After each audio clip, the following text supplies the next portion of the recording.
Welcome to round 2 of building on a slope in Silverstream. Area finished. This is how steep the side is. Just kidding. It's still steep though. This is a gnarly driveway. This hill, this site, this weather, it's teaching us patience. The other day we had this trench and it was perfect, and look at this. So this is the perfect time to stop and talk about 10 lessons I've learned on sloping sites that could save you time, money and stress. And for my number 1 tip, it is previously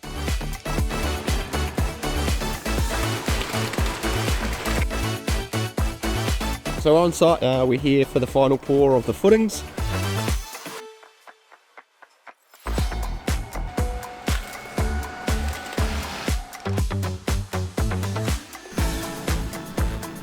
Oh, it's a wet day. I don't know if I want to get out of the car, Sam. The old switcheroo.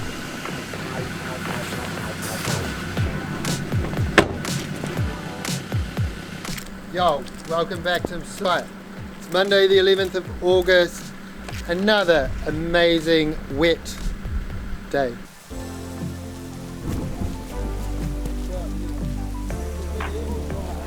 Hey. Good man, you? Wet. Very wet. Bit gross, eh? Yeah. But we'll still get it up.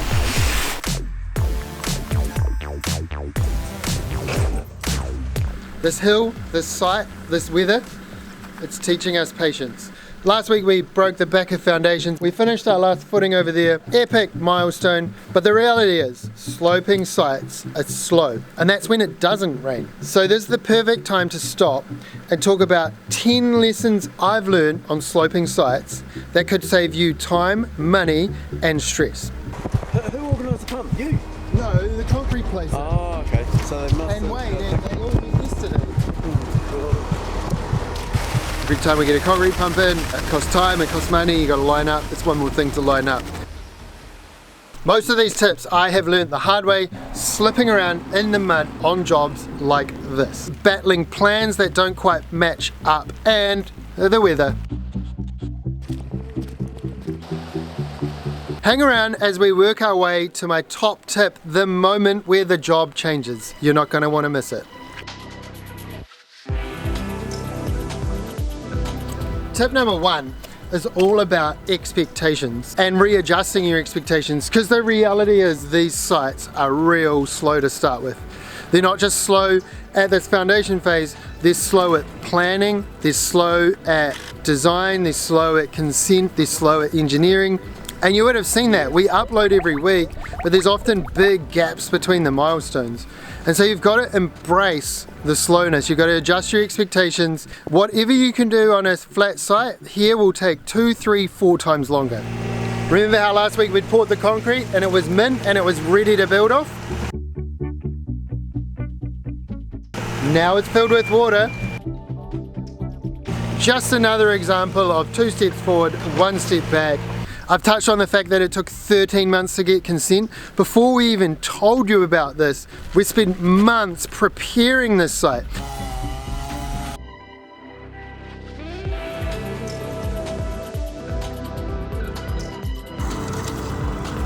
Not only just to have something to show you, but to be able to hand over to the team so they could actually get to work.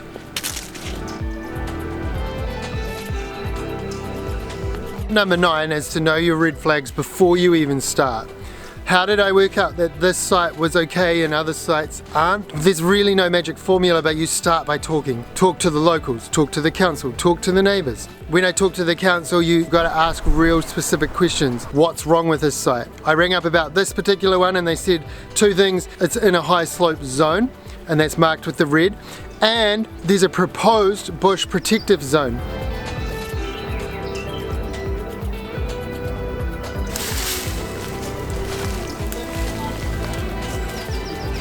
You want to do a geotech report pretty early on and work out what's happening underneath the soil. For this one here, I managed to get a hold of a soil test early on that showed me that good ground was about 2 meters away. With the GoPro. I found it, guys. We have so many of these kind of things floating around. There's one over there, there's this, we got the big time-lapse. Old time-lapse camera, new time-lapse cameras.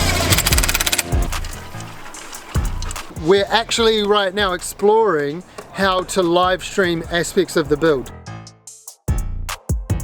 We've got Sam on the Canon right now, let's take a photo of him. So I actually like the analogy of red light, green light, kind of like a traffic light system. And orange lights. Red, stop, work it out. Orange, proceed with caution. And green, go for it. And so even a slope itself can be a red light or a green light. It turns from a red light into a green light when you work out where the build platform is. And you work out where the build platform is when you work out how far down you're going to go and what sort of retaining walls you're going to do. So a sloping site has a few more checks and balances than buying any other section, but is no different to buying any other section. You still just work your way through the list. You work out where's it located, who's it next to, what's the lay of the land, how am I going to get onto it, what's the council think, what does the architect think, what does the engineer think, what does the builder think, and then you tick all those boxes and then you go for it.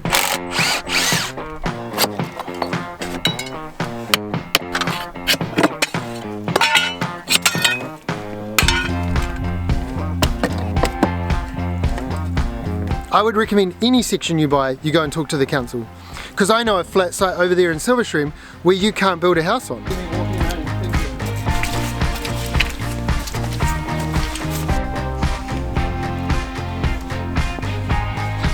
Sneak preview to next week's topic, where we meet the owners of Megaform, a second generation Kiwi business, and I talk about how I found this product and decided to incorporate it on that build up there.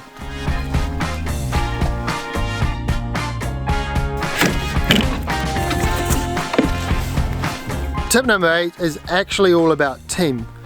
And who better to tell you that than Nicole, who is sitting back in the office nice and warm. Thanks, Josh. So yeah, tip 8 is getting your team in early, and by that we generally mean your builder.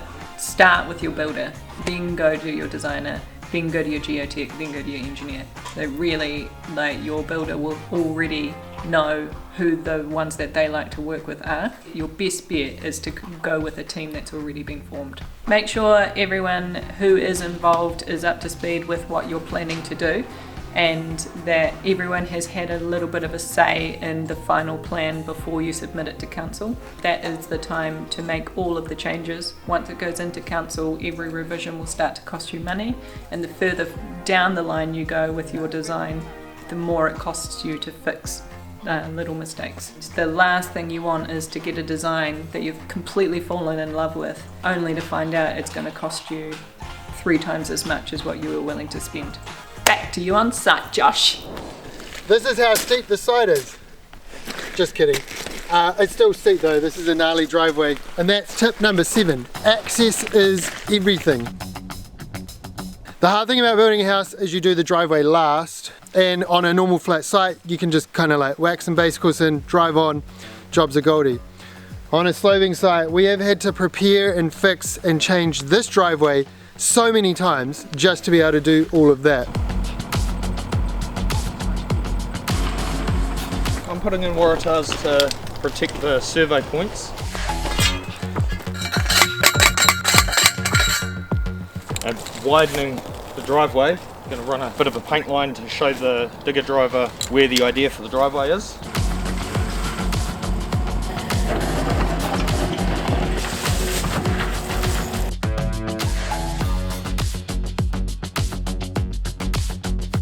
I've had to pull trucks up.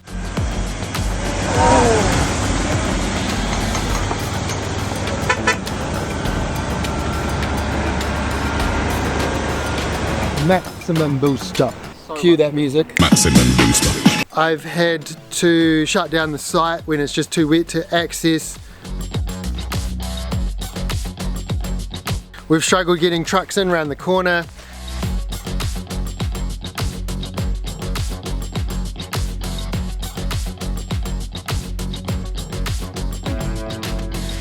Again, things that you still navigate on a flat site. We still navigate tight corners and small access areas, but it just compounds when it's a sloping site. And so part of access is also setting up zones, spots for everything, and then extrapolating that out even further is being careful what you put in the zones when. On a flat site, you've got lots of space, you can get everything you need for a stage in one delivery. Here you need to do less more often. Out of all the sloping sites I've worked on, only one of them I couldn't physically drive materials on, and that adds a huge time factor. Fortunately, we were able to crane some of the big stuff just to the edge of the build platform, but we still had to navigate traffic, power lines, and crane reach. Tip number 6 is don't trust the paper, it lies. You can't lie. So tell me, Build plans, where is... the full picture. I don't know where he's not. What do I mean by that? It doesn't tell you the full picture. This profile board here is an excellent example of lounge level, master level, kids level. Like, look at that, in one spot I'm standing on a slope, and this one board depicts all 3 levels. And when you lay those boxes over each other on a piece of paper, it looks awesome, and you're like, oh cool, I'll just go from there to there to there. So that there is in the ground over there, and this level here is 2 meters out of the ground there.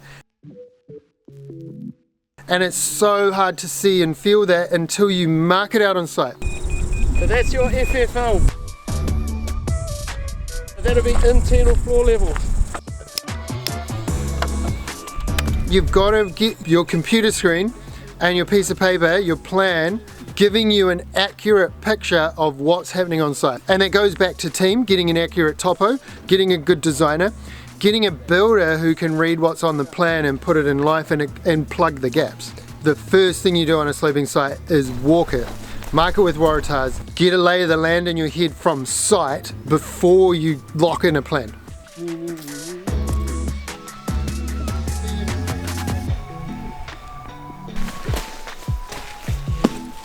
Don't slip off. Mountaineering! Finished backfilling, prepped for planting.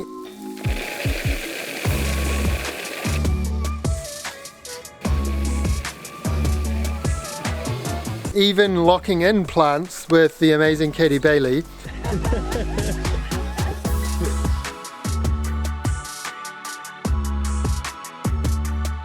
So there's 2 things you'll do on a sloping site. You will cut out the earth,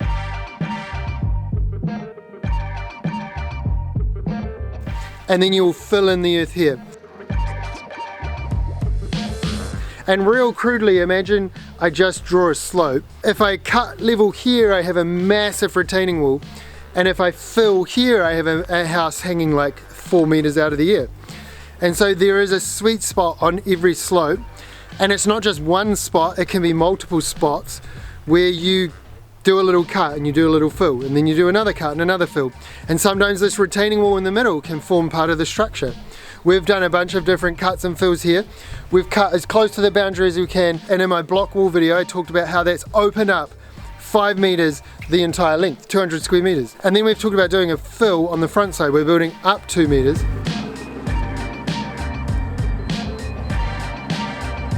Find the Goldilocks zone of cut versus fill. So we're building up 2 meters, filling that in, and we're basically expanding out our land. Previously we had this much to work with. A fill here and a cut here gives us double the land. Yes, it means retaining walls, but those walls are worth it to get all that flat space. Come on, come down for tip number 4.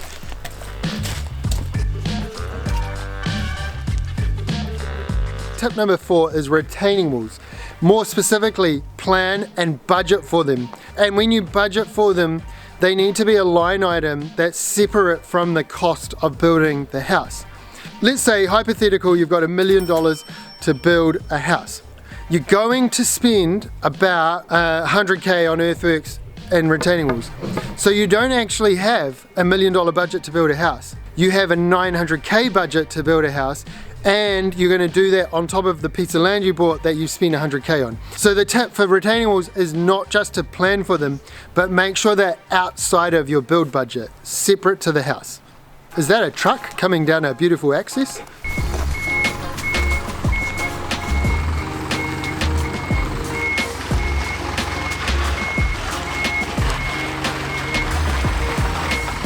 Look at that, it's the Portaloo guy. No, that thing's important.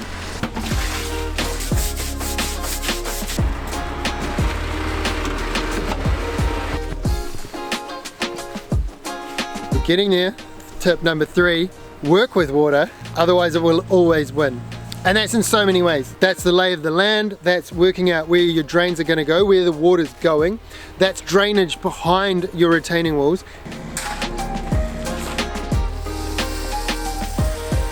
That's pivot. Super high tech. The thing about a flat site is when it rains, it just kind of like puddles and you just get on with it. What you can do on a sloping site real easy on a dry day becomes twice as hard the moment it gets wet like this. On top of all of that, you've got to control your silt. Think muddy water. And so these cloths here catch the muddy water, they filter out the silt particles and let the water flow through. Think about how much water has affected our earthworks. We've had the bank cave in. Flippin' heck, it's a wet Friday morning and it's been raining all week, and the other day we had this trench and it was perfect, and look at this. You have like nice clean surfaces turned to soupy ice skate rinks. We've had to drain our work areas.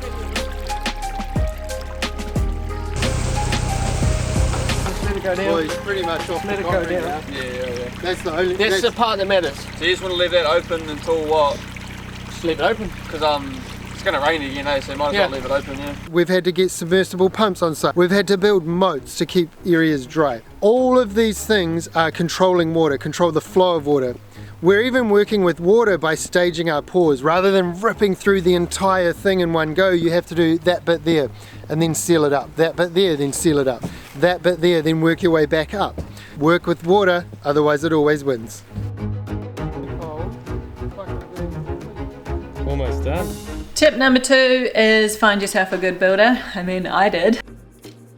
Yeah, cute. So surely you can too. Fastest way that you're going to save money and time is to get a builder who knows what they're doing. They need to have worked on slopes before, so ask them, have you ever built on a slope before? Can you show me what that plan looks like, or where that house is so I can do a drive-by? I cannot stress enough, building on slopes takes experience. As soon as we get a look at people's land, we can say, oh, we've built a house just like this. We would love to show you through it so you can see what's possible on your property. If you can't find a builder that can do that, if they've only ever built on the flat or done a renovation or specialises in bathrooms, don't go with them to build you a house on a hill.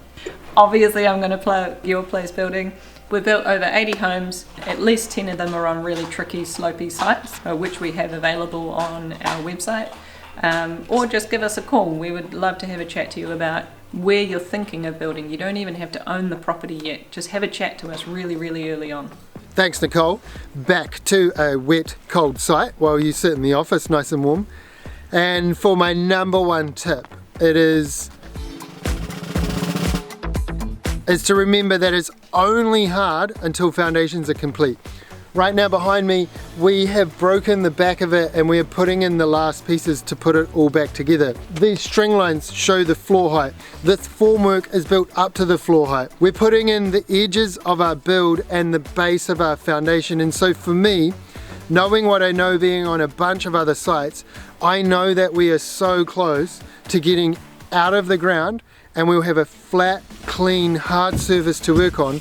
And I know, and you know from watching my 10 months, 10 weeks video, that it'll change just like that the moment a slab's down.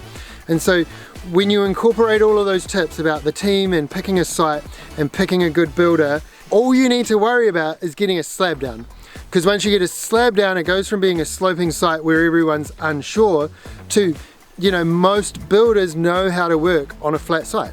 you're creating a flat platform for them by getting your foundations done.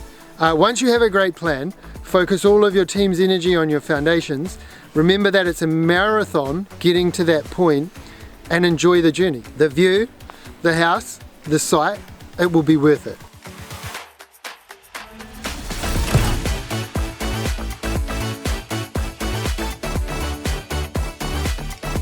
Yo, sign up squad. That is not as scary as you think. Yes, for sure, it's harder, it's more expensive, it's longer, but often you save a little bit of money on the land, often you get something you would not get anywhere else. Like for us, it's this epic view and this spot, being at the end of a drive, being tucked into the bush, but being able to look out of the place that we live, work, where our kids go to school is worth it.